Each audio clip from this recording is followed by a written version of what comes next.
Eng arzon oddiy kanalda, arzon narxda Nexus 3 mashinasi bor. Qop-qora bo'lib turibdi. 2022-yil avtomat korobka mashina 81 000 km masofani bosib o'tibdi. Balonlarning holati yaxshi. Mana shu joyda ozgina lak kuyib qolgan joy bor ekan. Qushlar tavarri qilib berishgan ekan. Bu 906 pultlari bor ekan. Salonlarini ko'rsatay. Salonlarning holatlari yaxshi, zastyuchi qo'llar zo'r holatda turibdi. Monitori bor ekan. Pataloylar, pokiza, orqalari ham yaxshi holatda turibdi. Xo'p, mashinani temir metan gazlari bor. Motor hadovoy korobkalari zo'r deyishyapti. Hamma yo'qni yaxshilab bir qator tekshirib olaverasizlar.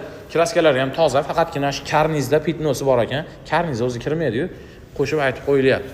Qolgan joylari top-toza ekan. Hamma yo'qni yaxshilab bir tekshirib olib, undan keyin notariusda sanaverasizlar. Qora Nexus 3 kamyobidan qidirib yurganlarga telefon qilib aytib qo'yinglar, videolarni tashab qo'yinglar, kanalga podpiskalar qildirib qo'yinglar.